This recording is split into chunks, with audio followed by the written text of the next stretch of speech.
The drawer hadn't been opened in nearly a year. Not since the funeral. Not since Nia had carefully placed her mother's phone inside, wrapped it in the yellow scarf Monroe used to wear on winter mornings, and slid the drawer shut like closing the door on everything that came after. The battery had died within days. The silence that followed felt appropriate, final. Yet somehow, on an ordinary Tuesday morning in the middle of February, a soft blue glow seeped through the crack of that drawer. Nia froze. Her coffee cup hung suspended halfway to her lips, steam curling lazily upward, while her eyes locked onto the faint pulse of light coming from furniture that shouldn't hold anything living. The apartment was still around her, hushed except for the distant hum of early morning traffic 16 floors below, and the occasional creak of the building settling into its bones. She set the cup down slowly, deliberately. The way you move when you're afraid sudden motion will shatter something fragile hanging in the air between you and an impossibility. "It can't be," she whispered. She crossed the room the way people approach miracles in old stories, with hesitation and hunger in equal measure, half expecting the light to vanish before she reached it. But it didn't vanish. It pulsed. Once, twice. A call coming through on a phone that had been dead and silent for 372 days. Her fingers found the drawer handle. She pulled. Monroe's phone lay there on top of the yellow scarf, screen fully illuminated, battery bar showing 100%, an unknown number flashing across the display in steady rhythm. And beneath the number, in the preview line where a contact name would show if one existed, 2 words that made Nia's heart seize inside her chest, like something vital had been grabbed and squeezed by an invisible hand. "Monroe, don't. Ignore." She stood there for a long moment, without breathing. The rational part of her mind, the part trained by years of graduate research to seek explanations and demand evidence, was screaming that this was impossible. Phones don't charge themselves in closed drawers. Dead batteries don't resurrect after a year of darkness. And whatever this was, whatever explanation existed for the blue glow and the full battery and the impossible call, it had nothing to do with her mother. But her hand reached for the phone anyway. Because there are moments in grief when you would cross any border, accept any impossibility, answer any call if it means one more second of connection to the person you lost. If you have ever loved someone so deeply that losing them felt like losing part of yourself, drop a heart in the comments right now. And if you are new here, subscribe to Mr. Ravelle Stories so you never miss a story that might change the way you see your own life. 3 months before that morning, Nia had been sitting across from her therapist in a soft-lit office overlooking Baltimore's Inner Harbor. The water caught the afternoon sun in fragments of gold and silver, and Nia had stared at it without really seeing it because that harbor belonged to Sundays. It belonged to walks with Monroe, to ice cream cones shared on the pier, to the particular kind of laughter that only exists between a mother and daughter who have chosen to also be each other's best friend. "You can't keep living like this," her therapist said, voice carrying the particular gentleness of someone who has decided that kindness without honesty isn't kindness at all. "Your mother wouldn't want you disappearing into yourself." "I'm not disappearing," Nia replied. The words felt hollow even as she said them. "I'm adjusting." "To what? Staying in bed until noon? Letting your dissertation advisor call 3 times in a week without answering? Eating toast for dinner 4 nights in a row?" The accuracy of it landed like something physical. Nia turned from the window and looked at her hands instead. "She was my best friend," Nia said quietly. "Not just my mother, my actual best friend. The person I called when something good happened before I called anyone else. The person who knew every version of me and loved all of them." She paused. "How do you replace that?" "You don't replace it," her therapist answered. "You honor it. There's a difference.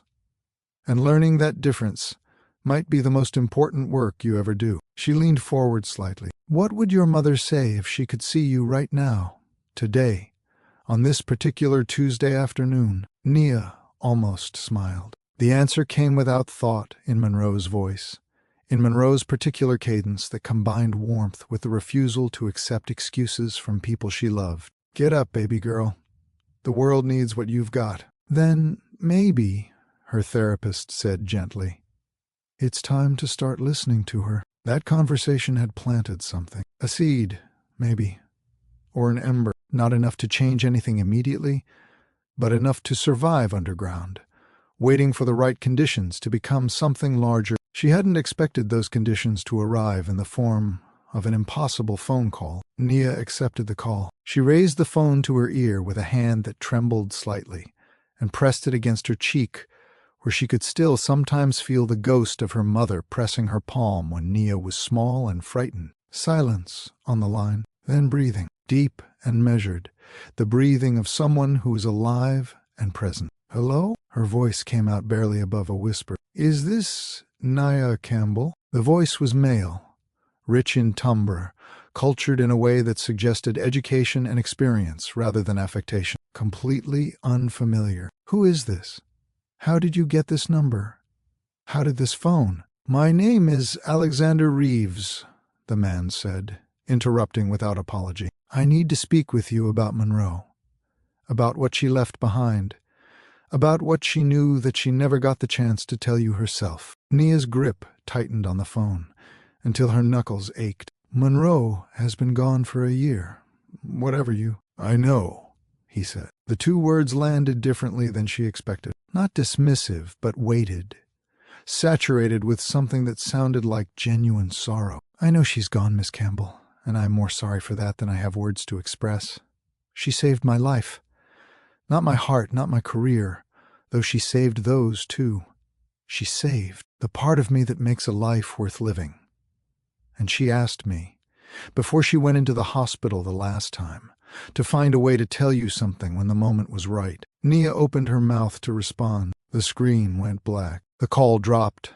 The connection severed as abruptly and inexplicably as it had begun, and the phone died again in her hand, as though it had borrowed just enough energy to deliver one message and then return to its silence. She stood in the middle of her apartment in the gray February morning, holding a dead phone in both hands, whispering into the quiet, "Saved your life, how?" She didn't sleep that night. She sat at the kitchen table with the phone in front of her and thought about what it meant to know a person completely, or to believe you did, and then discover that the person you loved had entire rooms in themselves you'd never visited. She thought about her mother, about Monroe Campbell, who had spent 30 years teaching literature at the university, who had raised Nia alone after Nia's father left when Nia was 4 years old, who had worked 2 jobs through Nia's childhood, and never once let Nia see the exhaustion that must have lived in her bones, who had shown up to every school play and every thesis defense and every moment that mattered, who had given Nia a love of words and a belief in the power of stories to change how people understood themselves and the world. What else had Monroe been doing in the spaces between all of that? By morning, the phone had somehow charged again. Nia didn't question it this time. She entered the passcode without hesitation. 0 to 7223, her birthday. Monroe had never kept secrets about her passwords. She'd said life was too short to hide things from people you trusted. The home screen arranged itself in Monroe's methodical fashion. Apps in careful rows by category. Calendar, weather, books, notes, contacts. Everything familiar. Everything exactly as Nia would have expected, until she found the folder. It sat on the second page of apps, labeled with 2 simple initials. Inside were dozens of files organized with the same meticulous care Monroe brought to everything. Voice memos numbered chronologically. Text documents with dates in the titles. A handful of photographs that meant nothing to Nia yet. The oldest file was nearly 3.5 years old. The most recent was dated 2 days before Monroe was admitted to the hospital for the last time. Nia pressed play on the first recording. Her mother's voice filled the apartment, and for a moment the sensation was so overwhelming that Nia had to press her hand flat against the table and breathe through it. Just breathe, just listen. First session with Elias completed today. He's brilliant in the way that certain kinds of isolation can create brilliance. All that energy turned inward because nowhere else feels safe. Emotionally shut down. Classic defense mechanisms. Very sophisticated, very practiced. He's had years to perfect the walls. He doesn't believe that anyone could genuinely understand loneliness at his particular level, and in some ways he's right. His loneliness has a scale to it that most people will never experience. But loneliness is loneliness underneath all that scale. We have real work to do. Nia sat very still. Elias. The name meant nothing to her yet. She moved to the next recording, dated 2 months later. Breakthrough in today's session that I didn't anticipate. We finally got to his father. The man who built a business empire but couldn't build a relationship with his own son, couldn't stay in the same room with his child long enough to know who that child actually was. The core wound is clearer now. Elias is terrified of becoming what he despises most.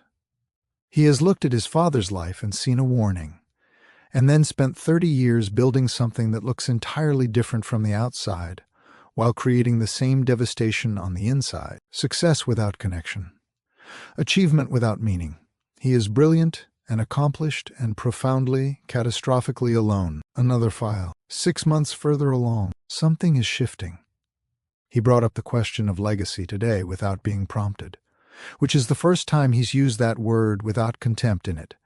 For 2 years, it's been a word that meant ego, meant vanity, meant his father's name on buildings while his father's child ate dinner alone in a house full of staff.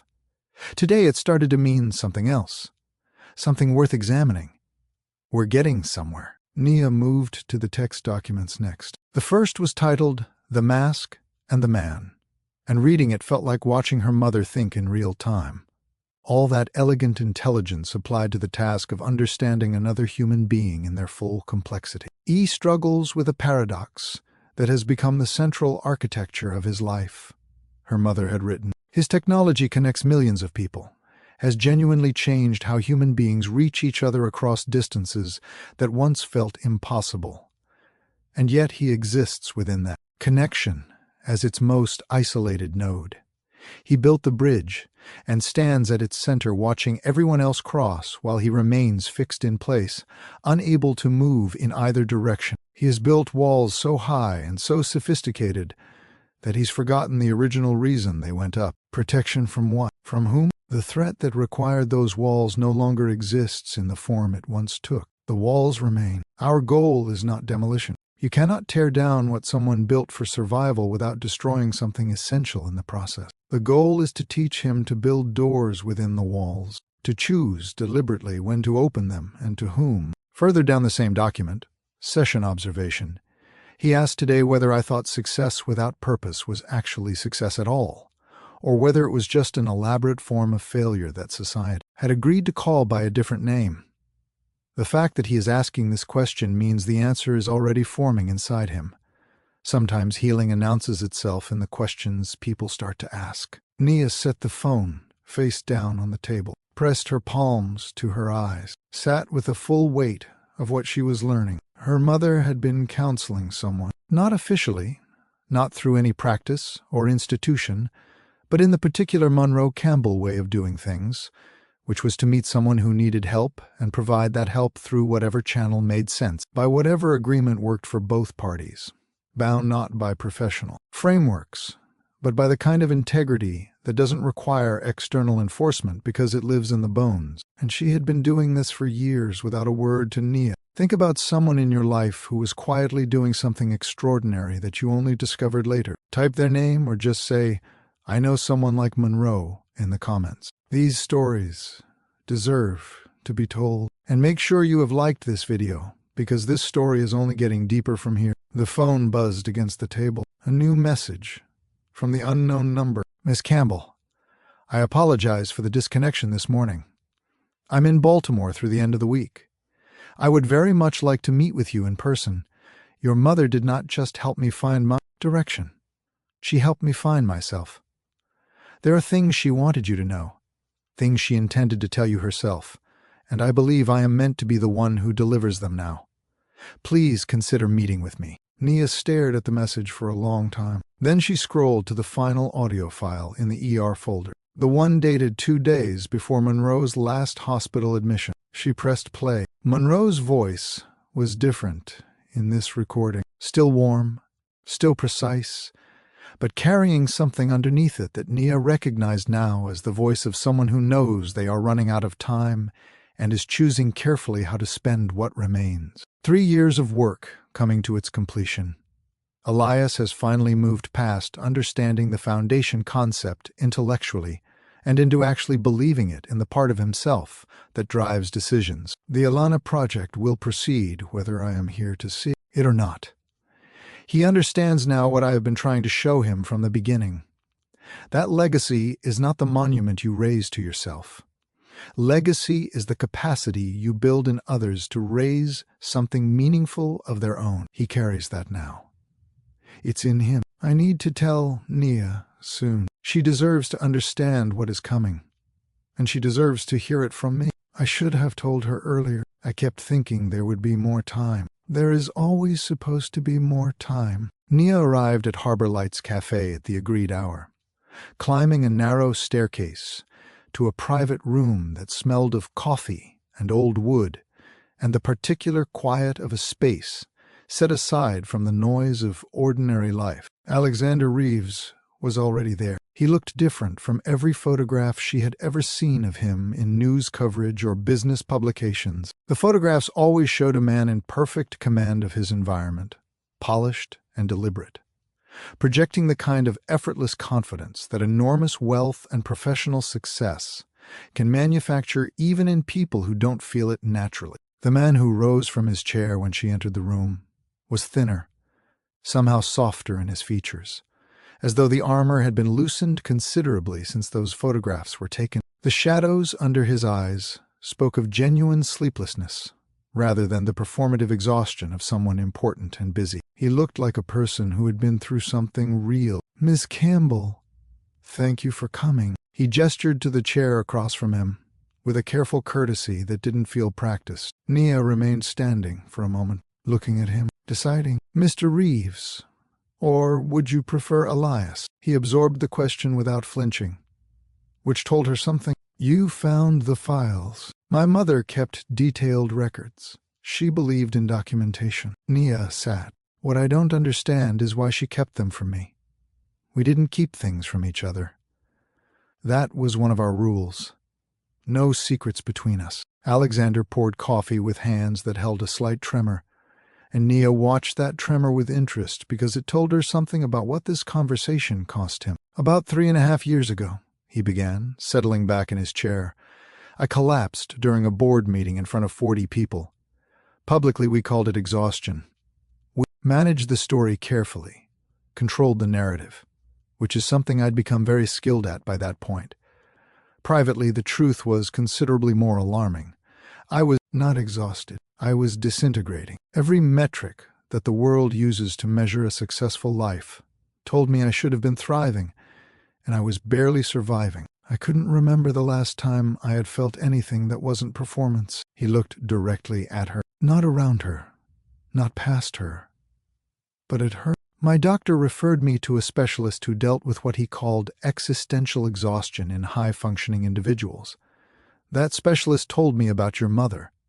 He described her as someone who had a rare gift for reaching people who had learned to be unreachable.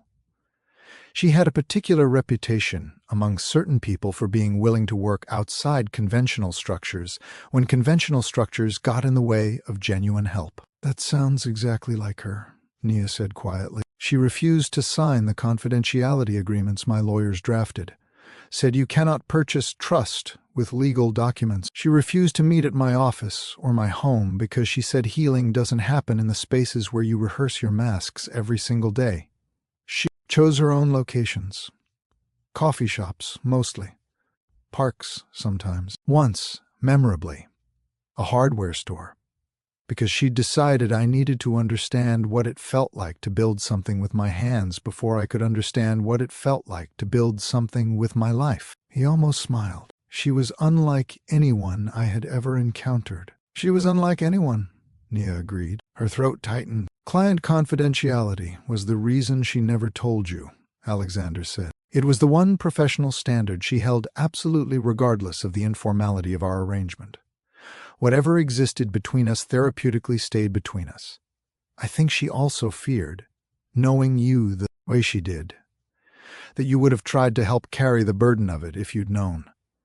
She wanted this to be something she completed on her own terms, something she could hand you whole rather than in pieces. He reached into the leather briefcase beside his chair and produced a brochure. Clean design, elegant typography, the kind of document that has been revised many times until everything extraneous has been stripped away and what remains is purely essential. He slid it across the table. The cover read, "The Alana Initiative." Nia looked at that word for a long moment. Alana, her mother's middle name. The name Monroe had always said sounded like something beginning, like a door opening. She opened the brochure. The interior pages held architectural renderings of a building she didn't recognize. All glass and clean lines and open spaces designed to feel expansive rather than institutional. Photographs of equipment she recognized from creative and technical industries. Financial projections that represented more money than Nia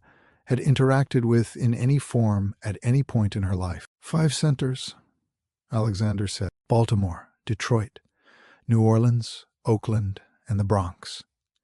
Communities where the gap between available technology and accessible technology is widest, where children are growing up with world-class creative and technical potential and no pathway to develop it, because the tools don't exist in their neighborhoods and the internship pipelines run through networks they were never invited to join. He outlined the specifics with the fluency of someone who has lived inside a project until it is part of his thinking rather than something he reviews from the outside. Recording studios, digital design labs, fabrication spaces, coding environments, gallery spaces for community exhibition, mentorship infrastructure connecting students to professionals, stipend programs that made participation possible for young people who couldn't afford to spend time on unpaid development. $25 million in capital investment per center, he said. Permanent operational endowments.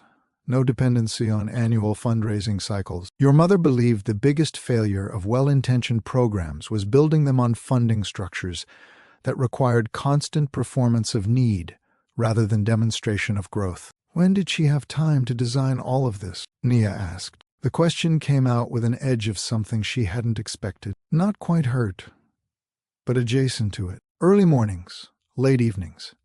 Our sessions started becoming as much about the project as about my therapy, which she said was intentional because the project was the therapy.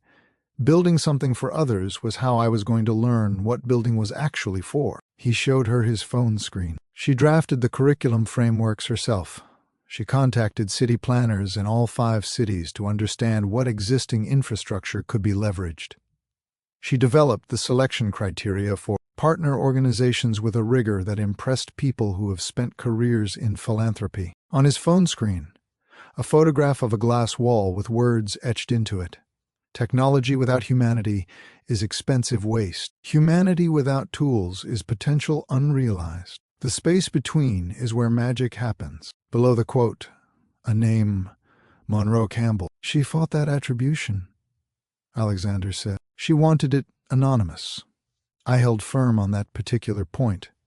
She'd earned the right to have her name on something. Nia set the brochure down, pressed her fingertips to the table's surface, felt the grain of the wood under her skin, solid and real, while everything else felt like it was shifting underfoot. Why now? She asked. Why tell me all of this now? He reached into the briefcase a second time and produced a notebook, worn leather cover, blue grosgrain ribbon marking a page near the center. The leather had the softness of something handled frequently, touched often, consulted like a companion. She left this with me before her last hospital admission, he said, with instructions to give it to you when the moment felt right.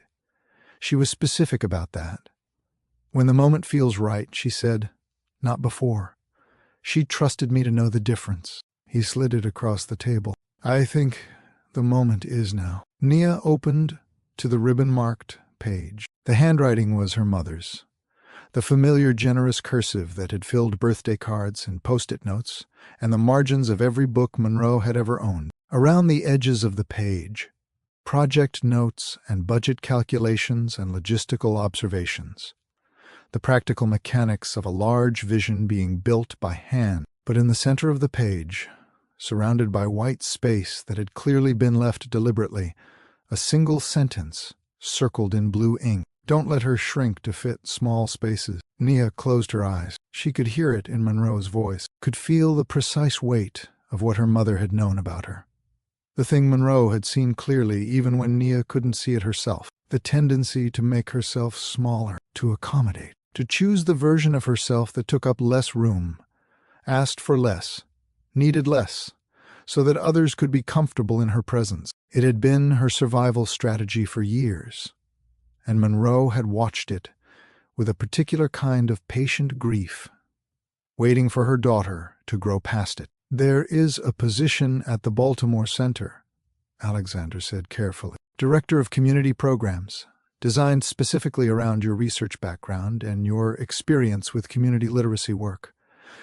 Your mother documented your qualifications with the thoroughness of someone building a case, which I believe is exactly what she was doing." He paused. "The choice is entirely yours, but she wanted you to have the opportunity." Nia pressed her palm flat against the open notebook, against her mother's words, against the circle of blue ink that had been drawn around a sentence meant only for her. If this story is stirring something inside you right now, share it with someone who needs to be reminded not to shrink themselves. Send it to the person in your life who has been playing small for too long. And subscribe to Mr. Ravelle's stories, because we tell the kind of stories that remind people who they were always meant to be. 2 weeks later, she walked into an empty warehouse in East Baltimore on a Thursday morning, when the winter light was coming through industrial windows at an angle that fractured it into geometric shapes across the concrete floor. Alexander was already there with an architect and a project manager and a community liaison,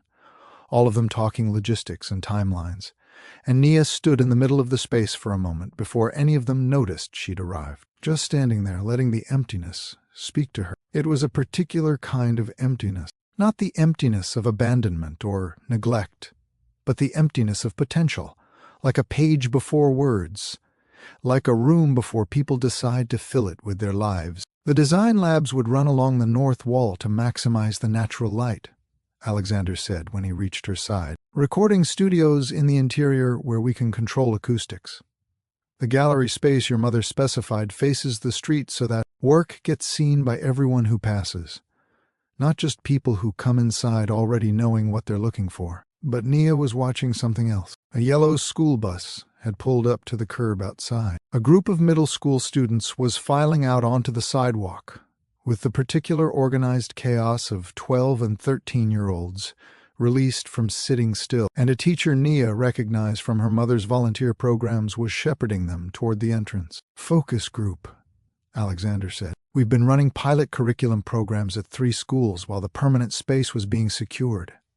These kids have been testing everything your mother designed. Today they're helping us finalize the physical space itself." The students came in and immediately did what young people do in large, empty spaces. They expanded into it. They spread out, began measuring distances with their feet and their arms, began pointing and debating and imagining aloud. Tablets appeared. Sketching began. 2 girls in the far corner were already building a 3D model of something on a shared screen, arguing productively about ceiling heights. A boy approached Nia directly. 12 years old, maybe 13, with the kind of self-possession that exists in young people who have been taken seriously by adults, often enough to believe they have something worth saying. "You're Miss Campbell," he said. It wasn't a question. "Your mom helped with our writing class 2 years ago.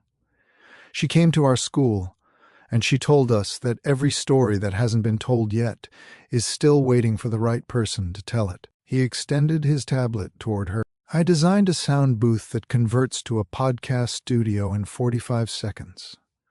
Ms. Williams said someone important was coming today to look at our designs." Nia took the tablet, studied the design with genuine attention. The boy had thought through acoustics, functionality, the practical need for a single space to serve multiple purposes in a community that would need to maximize every square foot. "This is genuinely impressive," she said. His face did something that broke her heart gently in the best possible way. "For real? Because my dad says nobody from downtown cares what kids from our neighborhood think about technology." Nia looked up from the tablet, looked around the warehouse. saw the children filling it with their thinking, their debating, their imagining, saw what this space could become in the hands of their enthusiasm, saw herself in their uncertainty, in the careful way they held their hope at a slight distance until they were sure it was safe to fully extend it. She thought about a notebook and a circle of blue ink. She thought about the instruction her mother had issued without being there to enforce it. Don't let her shrink to fit small spaces. I think, Nia said, returning the tablet to the boy, that people from downtown would be lucky to see this design. That night she sat on the floor of her apartment and opened the voicemail her mother had left from the hospital, the one she had been unable to listen to for 372 days. The one that had existed on Monroe's phone, and also on her own phone as a saved file, where it had sat sealed and waiting like something she knew she would need eventually but couldn't yet bear to need. She pressed play, breathing first, slow and deliberate. The breath of someone conserving energy, rationing it carefully. Hospital sounds underneath, the particular acoustic texture of a place where time moves differently. Nia. Baby girl. A pause long enough to contain everything that wasn't being said. I wanted to tell you about the project in person.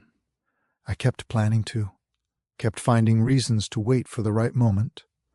And now the right moment has passed me by, and I'm sorry for that. I'm sorry I made you wait for something I could have given you sooner. The sound of water, a careful sip. Alexander is a good man underneath all that money and all that fear. He needed someone who refused to be impressed by either one, and I hope I gave him that. He will need your guidance now. The centers will need your heart. Your particular heart, Nia. Not just any capable person's competence. Yours. Nia pressed her free hand to her mouth. I know you're asking yourself why I kept this from you. I want you to understand that it was not because I doubted your discretion or your judgment or your love. It was because I know exactly how you love me, which is the way I raised you to love people. Completely, without reservation. And if you had known while I was getting sick, you would have tried to carry this with me. And this needed to be mine to finish alone. My gift to you. Not another weight on your shoulders. You've been carrying weight since you were too young for it. A long pause. The beep of monitoring equipment in the background. I have watched you make yourself smaller, baby girl. I have watched you dim yourself down to fit inside spaces that couldn't hold your full light. And I have watched you call that consideration when really it was fear. I understand that fear. I know where it comes from, and I know why it felt necessary. But I did not raise you to be small. I raised you to take up space, to speak in your full voice, to build things that are larger than any single person. Her voice grew stronger then, as though she had found a reserve she'd been saving. The world teaches bright girls to apologize for their brightness. Don't apologize. Don't shrink. Don't let anyone, including yourself, convince you that the version of you that takes up less room is somehow more acceptable or more lovable. It isn't. It's just quieter, and quiet isn't the same as good. A breath, another. The Alana Centers are ready for you, not because you are my daughter, though I will love being your mother in whatever comes after this, because you are exactly the person they were designed to need. You know what it is, to be told that your story doesn't belong in certain rooms. You know what it feels like to earn your way into a space and then wonder whether you actually belong there. That knowledge is not a wound. It's a credential. Silence for a moment. Then, in a register, Nia recognized as Monroe returning to herself, to the warmth that was her natural temperature. Don't be afraid of unexpected calls, baby girl. The most important messages never come when you've prepared yourself to receive them. They come when you're in the middle of ordinary life, and the ones who love you most trust that you'll have the courage to answer. A pause. Then simply, I love you more than I ever found the right words for. I always will. The recording ended. Nia sat with it in the quiet for a long time. The grief was still there, would always be there in some form, but it had changed its shape again, softened at some edges, sharpened at others. It was becoming something she could work with, rather than something working against her. She picked up Monroe's phone, held it in both hands, in the February dark. Don't be afraid of unexpected calls. The most important messages never come when you've prepared yourself to receive them. She understood now what her mother had done. Monroe had known, with the particular clarity that serious illness can sometimes produce, that Nia would need time before she could hear any of that grief in its first raw form closes certain channels. That wisdom, delivered too early, is just noise. So she had arranged for the message to arrive not when it was sent, but when it could be received. She had trusted Alexander to know the timing. She had trusted her daughter to have the courage when the moment came, and she had been right about both. 6 months later, Nia stood at a podium in the completed Baltimore Alana Initiative Center, and the building around her was everything its architectural rendering had promised, and something they hadn't been able to capture, which was the quality of aliveness that fills a space once people have begun to inhabit it with purpose. The glass walls caught the morning light and distributed it. The words etched into the wall behind her glowed. The seats in front of her held community members and city officials and educators and families, and in the front rows, the students who had participated in every focus group and pilot program since the beginning, who had helped design these rooms from the inside out. Alexander sat in the third row, between a retired teacher from West Baltimore and a 14-year-old girl from Detroit who had traveled to the opening because she was the first enrolled student of the Detroit Center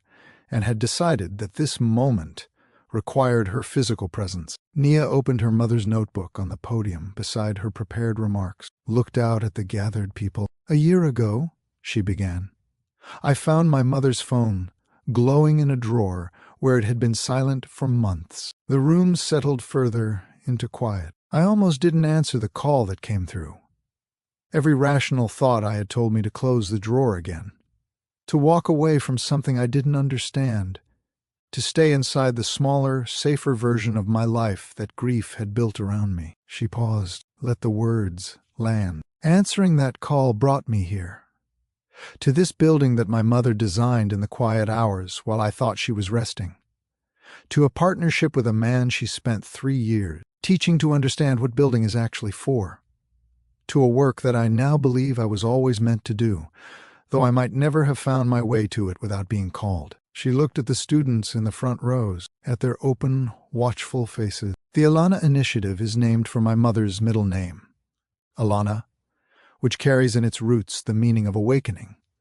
That is what we intend to do here, and in Detroit, and in New Orleans, and in Oakland, and in the Bronx. Not to give people what they lack, because that framing is built on a misunderstanding of what lack actually means. The communities these centers serve are not lacking in intelligence, in creativity, in drive, in vision, or in the will to build something lasting. They have been lacking access, infrastructure, the particular kind of investment that says, your potential is worth serious resources. Your future is worth building toward. She could feel Monroe in the room, not as a presence exactly, but as a quality of air, the particular atmosphere that forms in spaces where love has been doing work. My mother told me, in the last message she left me, not to be afraid of unexpected calls. She told me that the most important messages rarely arrive when we are prepared and waiting. They arrive in the middle of ordinary life and require courage to answer. She pressed her hand to the open notebook. This center is an answer. The 5 centers together are an answer. But the answering doesn't stop here. Every young person who walks through these doors with an idea they've been told doesn't matter. Every student who sits down at equipment they've never touched before and makes something no one has made before. Every person who discovers in this space a capability they didn't know they carried.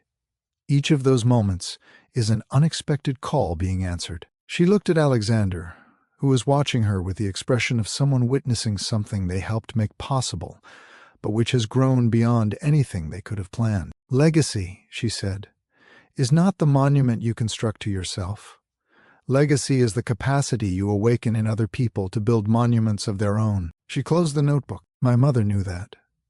She lived it for 30 years in classrooms, and in early morning conversations with a man who needed someone to refuse to be impressed by his walls, and in the quiet work of designing something that would outlast her by generations. She stood up straight, took up space. She raised me to do the same.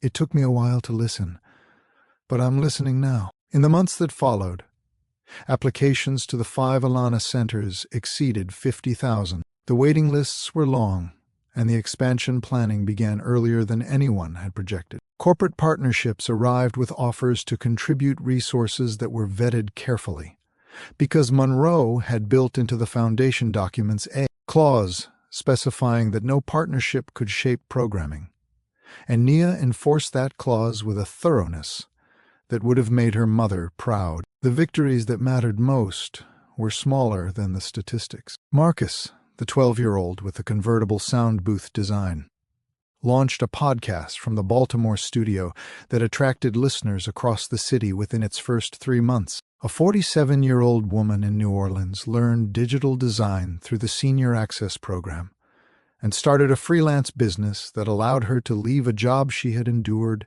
for 16 years. A 16-year-old in Oakland developed an app addressing a transportation problem specific to her neighborhood and was invited to present it at a conference where she had never previously been considered a potential speaker. Each of these moments felt to Nia like an unexpected call being answered, like potential recognizing its own name. She kept her mother's phone on her desk, charged and present, not because she was waiting for impossible blue glows or supernatural connections, but because the phone was a reminder of the call she had almost not answered, of the drawer she could have kept closed, of the smaller life she might have continued inhabiting if love, in its most enduring form, had not found a way to reach through 370 to 2 days of silence and ask her to pick up. Monroe Campbell had been a literature professor who believed in the power of stories to change how people understood themselves and the world. She had spent her life acting on that belief in classrooms,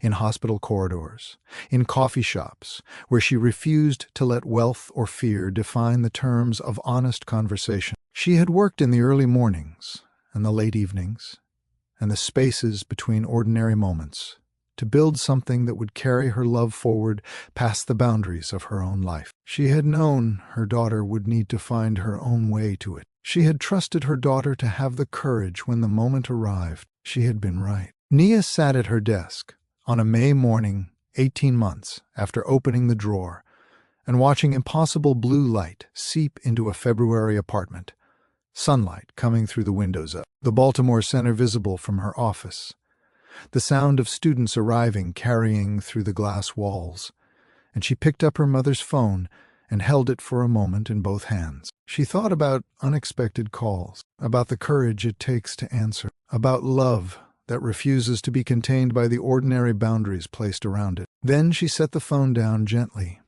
opened her laptop, and got to work. Monroe's voice. Always. Get up, baby girl. The world needs what you've got. She was up. She was present. She was taking up exactly the amount of space she had been built to inhabit, and the world, it turned out, had been waiting for her. If Nia's story moved something in you today, leave the word awakening in the comments below. And if you believe that love never truly ends, that it just finds new ways to reach us, share this story with someone who needs to hear it right now. Thank you for being part of the Mr. Ravelle Stories family. Hit that subscribe button and ring the notification bell so you never miss a story like this one. We will see you in the next journey.